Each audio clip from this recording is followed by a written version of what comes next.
right, and we are live. Hi, everyone, and welcome to the Leading in a Crisis podcast. I'm your host, Tom Mueller. On this podcast, we talk about all things crisis management, and we do that through stories, interviews, and lessons learned from experienced crisis leaders. With me is my co-host, Mark Mullen. Mark, welcome. Hi, Tom. Happy to be here. And today we have a very special guest with us for the podcast, and she is Anita Perry. Anita is a longtime government and public affairs manager in Calgary, Canada. Hang on, I'm going to do that again. Anita is a longtime government and public affairs manager based in Calgary, Canada. She recently retired as vice president of one of the largest energy companies in Canada, and now serves on a board of directors for a mining company in Canada and does consulting work as well. So Anita, we're very happy to have you with us. Thanks for joining. Hey, Tom and Mark, thanks so much for having me. So Anita, if you are walking into a cocktail party and you need to introduce yourself to people who don't know you, what would be that introduction? What's your story?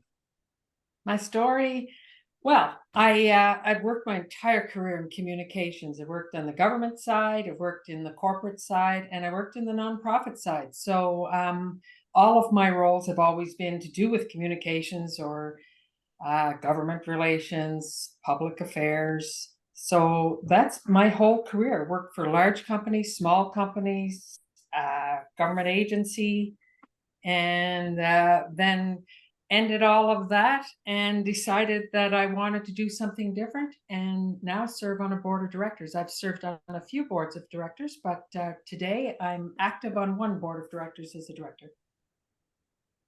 All right. What would you say was the highlight of your career in terms of, crisis management and crisis communications?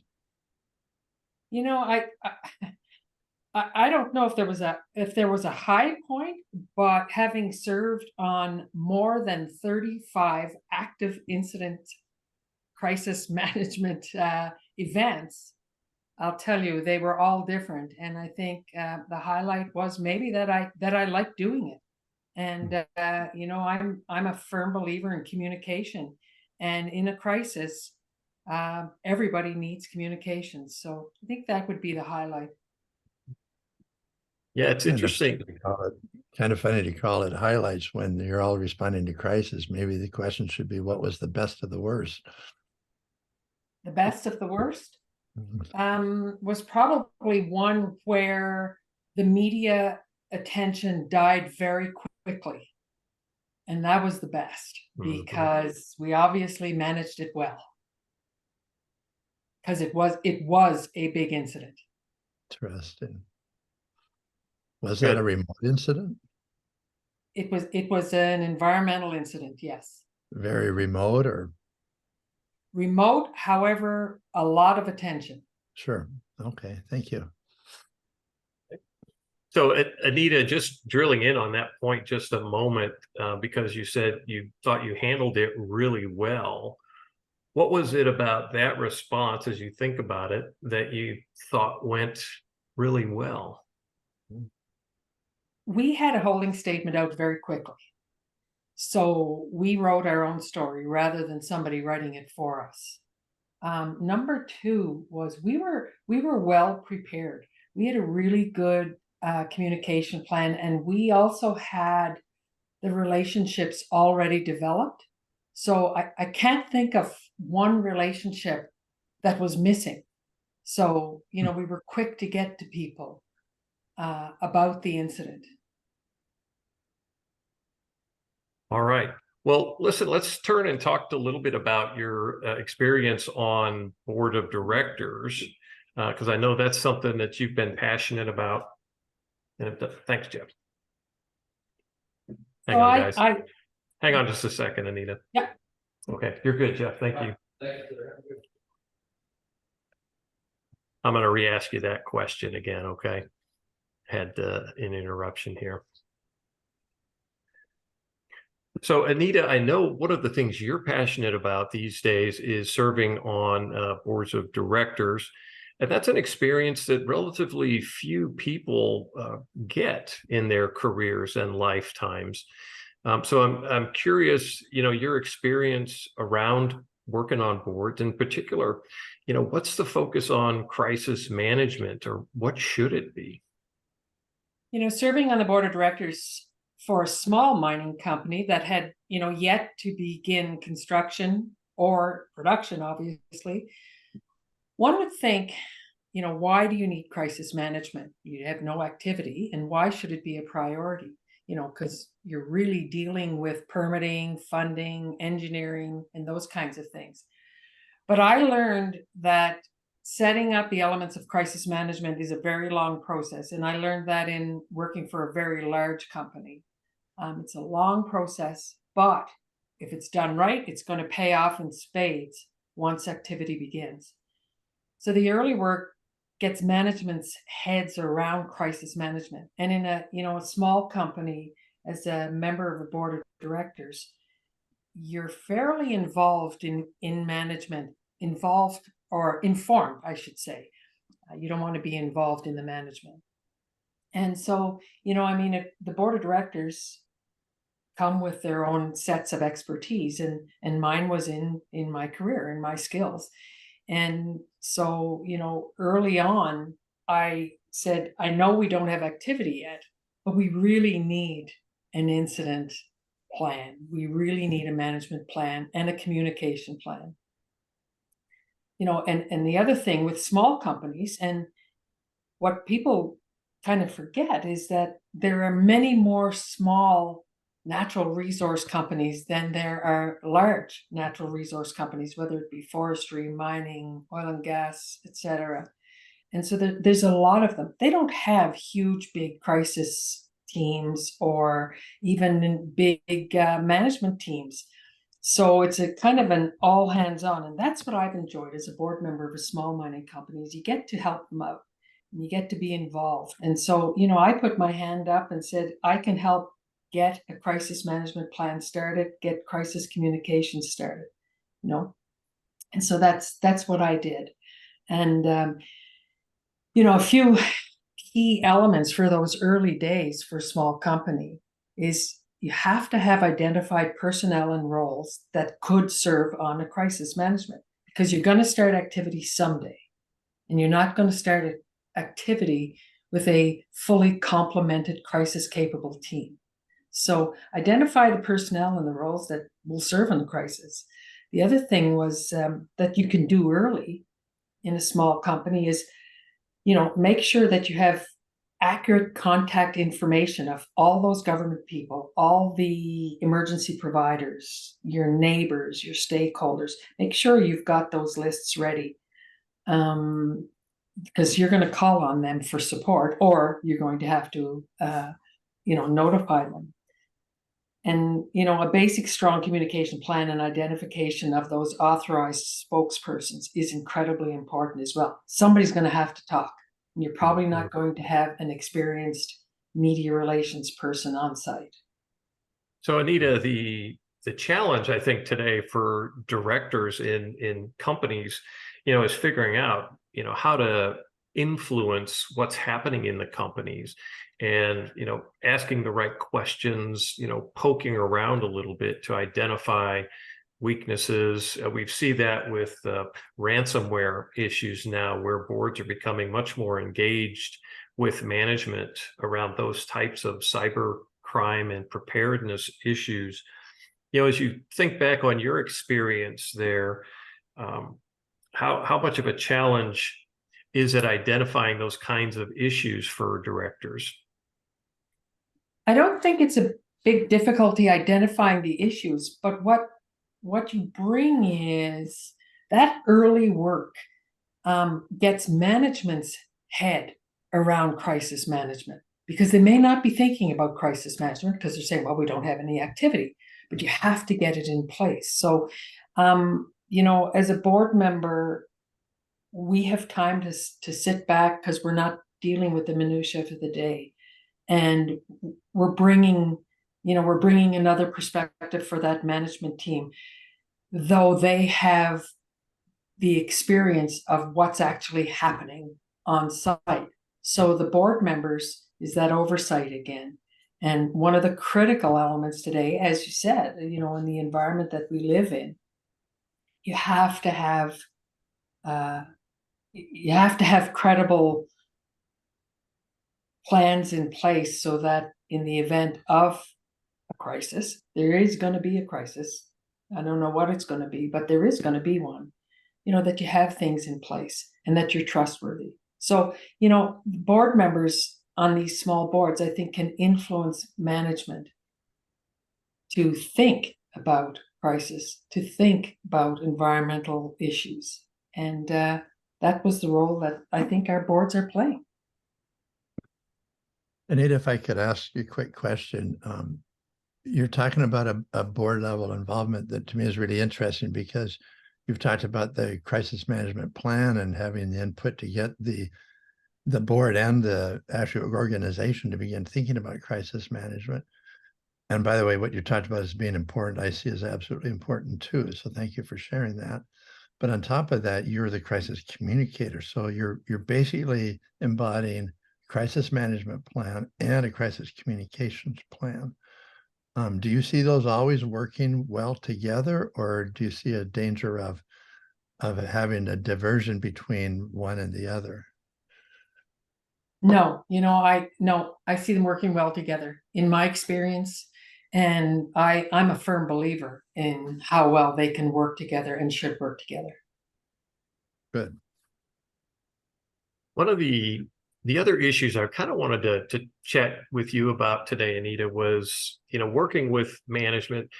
And sometimes, when we're involved in a crisis response, or maybe it's just a deep issues management, but you end up working with, difficult people, or, managers who are just abrasive, not good listeners.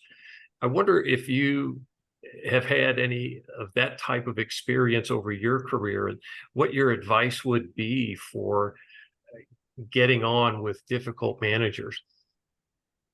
Yeah, I have dealt with a few difficult incident managers in my career in those events that I was involved in.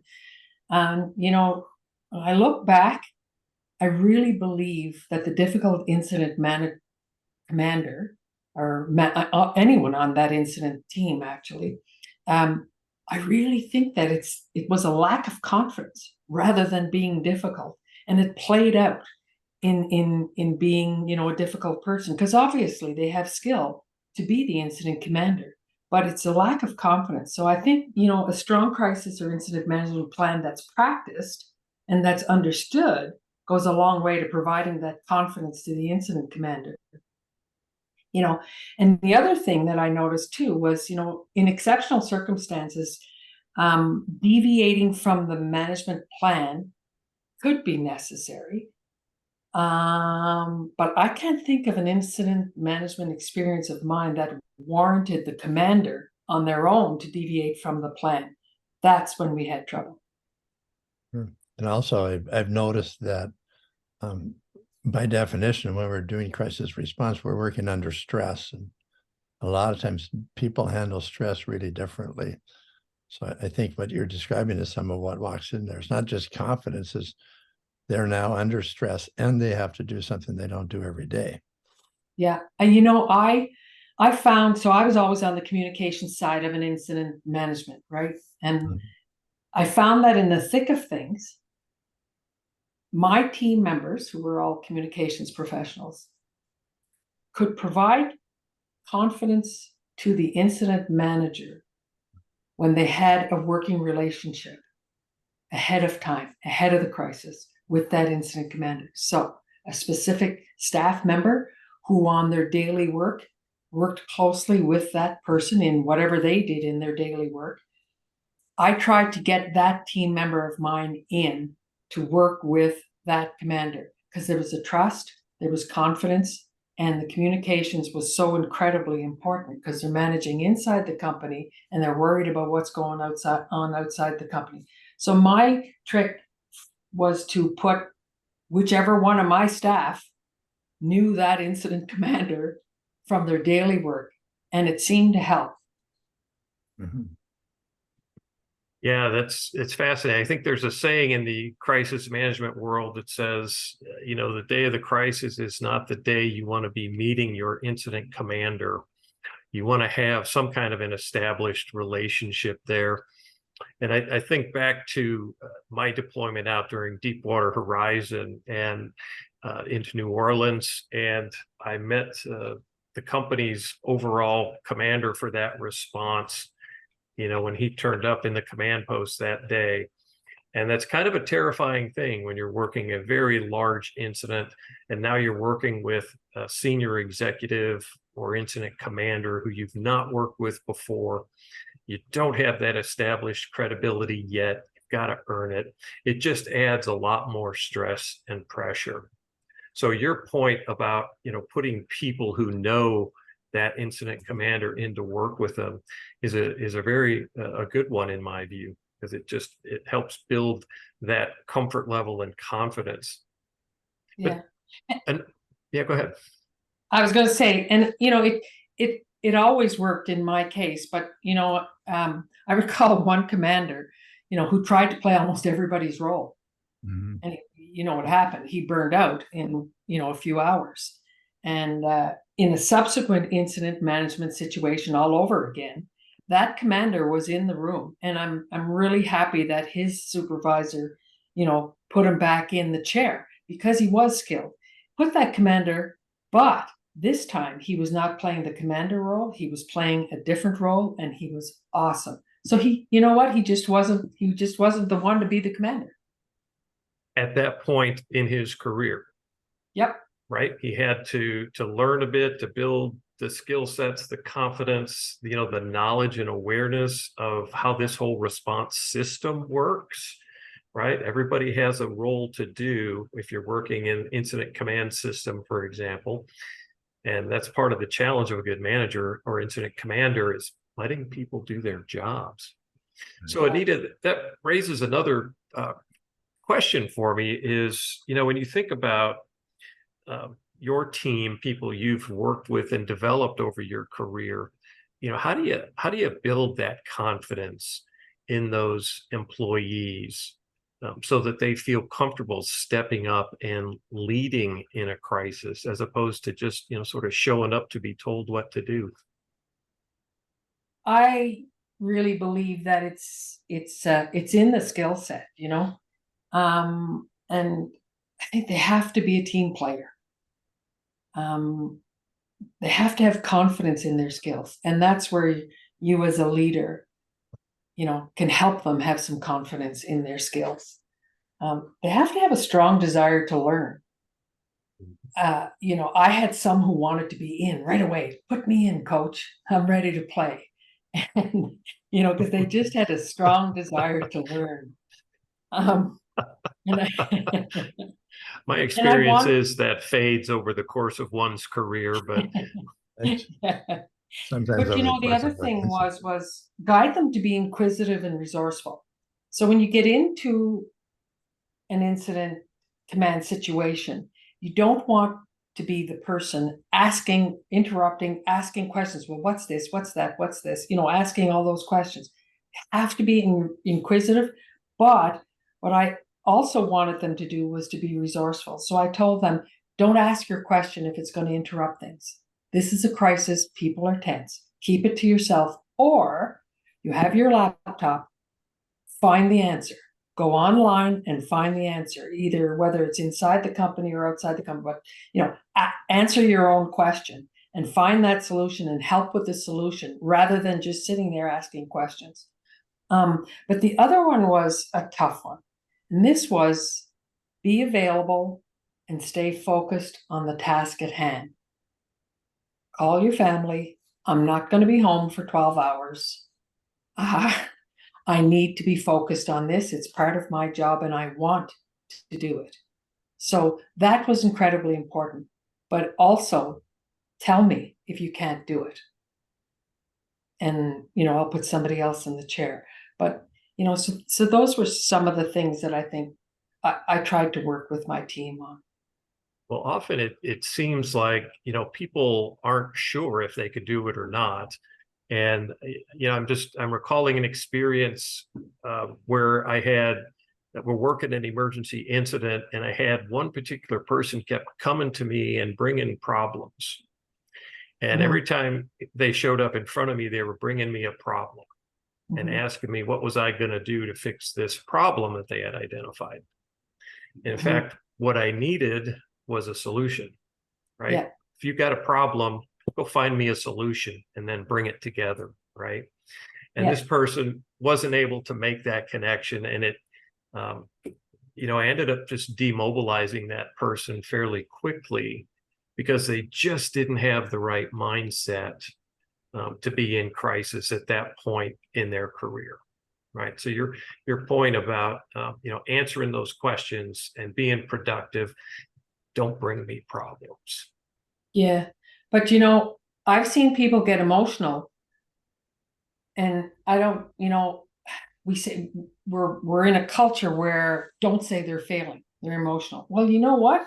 It should be viewed as a failure if they can't, especially in the crisis environment. If they can't do it, it's a failure in that environment. It's not a failure in the person. One of my most competent and skilled communicators ever who worked for me early in their career asked to not be a participant in an incident or crisis environment. I recognized, that their skill was in the back room as an incredible and excellent writer.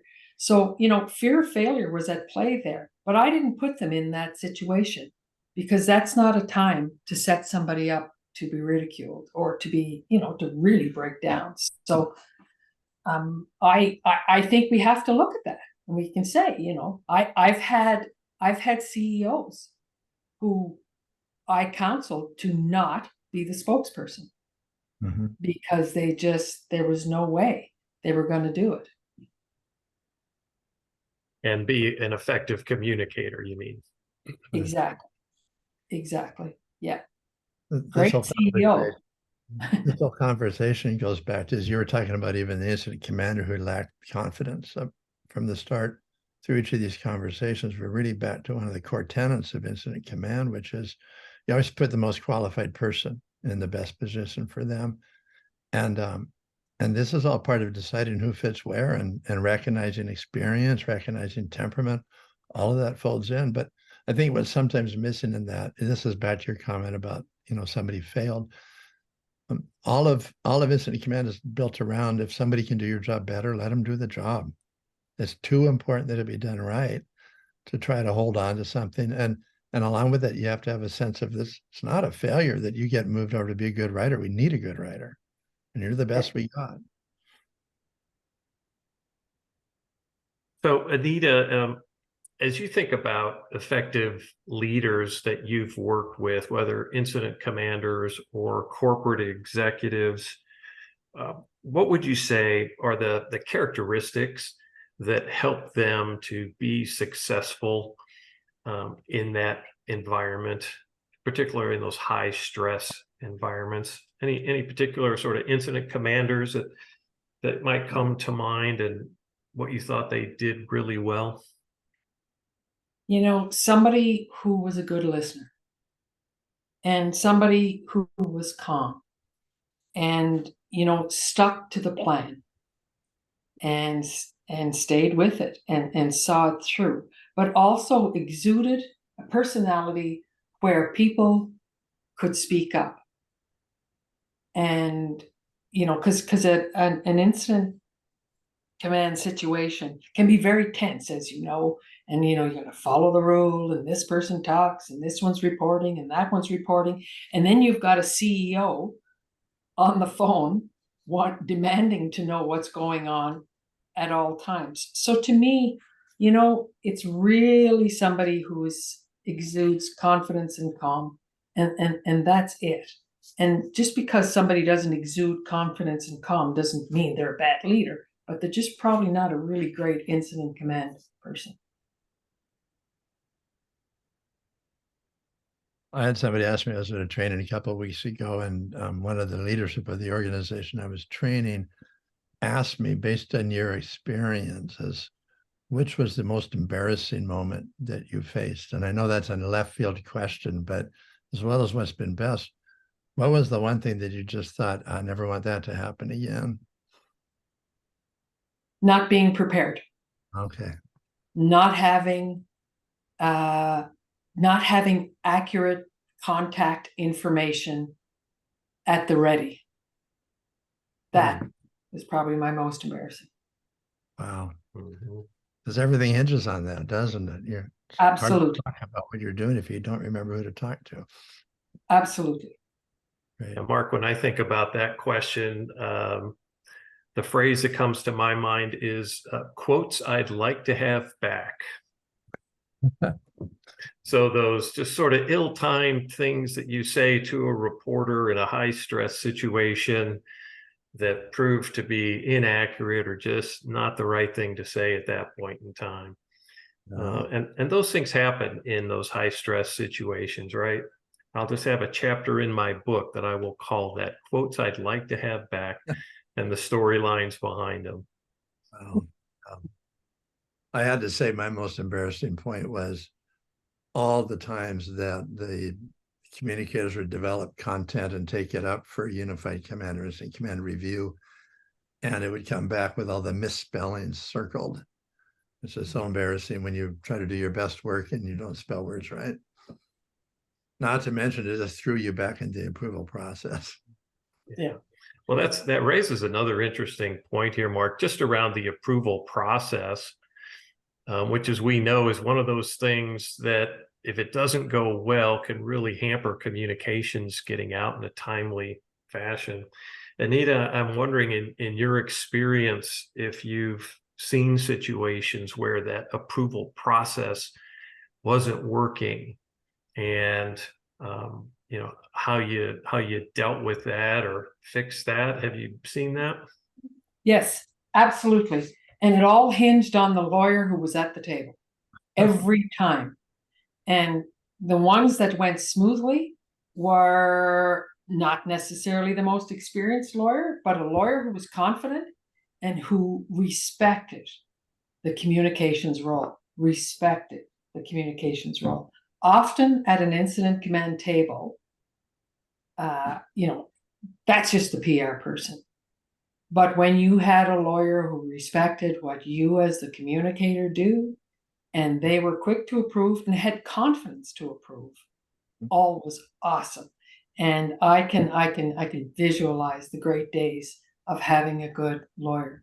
And the others, again, nothing to say about their skill, but it was personality. Again, it was the type of person who said, well, I think we should change this, we should change that, we should wait, we should change this, or did not really value the importance of fast communications. How quickly could you identify which one you were getting? Which lawyer? Yeah. Real quick. And try to control the body language. I liked them all, but some were just a lot quicker than others. Right. And you mentioned again that sometimes they came in and basically they didn't understand or didn't respect the PIO role. Yeah. How would you address that with an attorney that wasn't and basically wasn't going to let you do your job? What I really focused on then was the consequences of them not letting me do my job. And I was very quick to tell them what might happen if they didn't let me do my job. I'm curious in what you told them. I would tell them that it's going to be a media storm. And when asked why we didn't get a statement out fast enough, I will tell them why we didn't get a statement out fast enough. First, last name, and middle initial. Yeah. Wow. Well, these are huge challenges in terms of just getting through the approval process. And, for larger corporations, there's always going to be an attorney at the table or near the table somewhere reviewing things. When you're in a unified command situation now, working with state and federal agencies in a joint information center, it becomes a whole nother animal to have a lawyer sitting there, or trying to divert the approval process through a legal team. And Anita, any experience with that in your career? And having to get another side other than those in your room? Yeah, or through unified command? Yeah, I do have experience with that. But again, it really comes down to identifying yourself, maybe even before the meeting gets rolling, to all of those parties involved, and making sure, though, that people know who is the sign off, who's the signature, and what their roles are. Like most of those situations, you needed both sides to approve the statement. So work with both sides at the same time. Don't wait for one or the other, because you're not going to have that many changes. And have a runner. I would always have one of my staff running, to the other side, or get them on the phone and say, this is what we're going to say. Do you have any issues? And yeah, so I did have experience with that. But again, it's honestly, it's making sure they know who you are before you need them. Yeah. And by that, protecting your organization's role in that response. Absolutely. All right. Well, great. Anita, I think we'll kind of wrap it up here. It's been a really fun conversation, but before we do that, just wanted to ask for your advice for people out there in younger staff, perhaps in different roles, who want to develop those leadership skills in crisis. What are some things they can do to start building their experience and to prepare themselves to be effective in a crisis situation? I suggest getting their colleagues together, for short incident training sessions, maybe once a month. Get a realistic example and talk it out and play the roles, and maybe half an hour, but just keeping it fresh in their minds. And keep themselves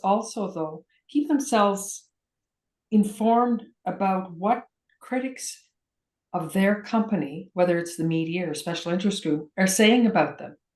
And so that they're somewhat ready, or they can offer their view to their leaders, that they know what's going on and that they know what crisis information is. The other thing that I did as a team leader, and I had various colleagues on the executive team, could never figure out why we did it. But anyway, we would always have the rolling news channel on in our office. And we had the volume off, but we always had the rolling news on. And I fostered an environment of opinion.